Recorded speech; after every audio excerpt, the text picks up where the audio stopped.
Have ఇయర్స్ ఈరోజు అనుపాతంతో రాసులను పోల్చుటలో important formulas comparing quantities using proportion direct and inverse proportion గురించి ఇంపార్టెంట్ ఫార్ములాస్ చెప్పుకుందామండి. డిఎస్సికి చాలా ఇంపార్టెంట్ ఇవి. వీటి నుంచి బ్లాంక్స్ వస్తాయి మనకి. నిష్పత్తి అంటే ఏంది? ఒకే ప్రమాణాలు గల రాసుల క్రమానుగత పోలికనే నిష్పత్తి అంటారు. ఏబీల నిష్పత్తిని A/B అని రాస్తాము. A/B మరియు C/Dలు ఇచ్చిన రెండు నిష్పత్తులైన వాటి బహుళ నిష్పత్తి AC/BD. శాతము అనగా ఒక సంఖ్యను 100తో పోల్చడం. శాతము అనగా ప్రతి 100కు లేదా ప్రతి 100లో అని అర్థం. 100% అంటే 100/100. శాతము అనగా 100 హారముగా గల భిన్నము. ఒక వస్తువు వెల X% పెరిగిన తర్వాత దాని విలువ ఈక్వల్ టు వస్తువు వెల ఇంటూ 100 + X/100.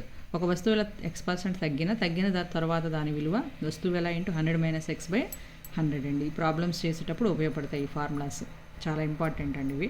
ఫ్యాక్టరీలో ఉత్పత్తి అయిన వస్తువులకు వారు ఇచ్చిన జాబితాల ప్రకారం ధరలను నిర్ణయిస్తారు. దీన్నే మనం జాబితా ధర లేదా కేటలాగ్ ధర లేదా ప్రకటన ధర అని అంటాము. ప్రకటన వెలపై తగ్గింపును రుసుము లేదా ముదర అంటారు.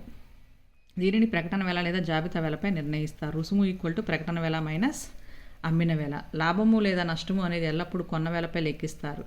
లాభము ఈక్వల్ టు అమ్మిన వెల మైనస్ కొన్న వెల. నష్టము ఈక్వల్ టు కొన్న వెల మైనస్ అమ్మిన వెల. లాభ శాతము ఈక్వల్ టు లాభము వైపుపై కొన్న వెల ఇంటూ 100.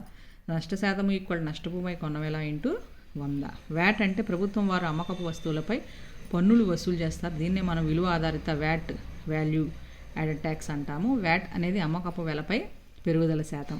సాధారణ వడ్డీ అనేది అసలుపై పెరుగుదల శాతం. సాధారణ వడ్డీ I = PTR/100. సాధారణ వడ్డీ ప్రకారం మొత్తం A = P(1 + TR/100). చక్రవడ్డీ అనేది వడ్డీపై వడ్డీని లెక్కిస్తుంది.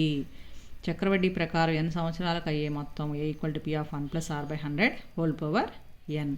ఈ విధంగా చాలా ఇంపార్టెంట్ అండి ఈ ఫార్ములాస్. ఇవి డిఎస్సికి ఉపయోగపడతాయండి. Thank you.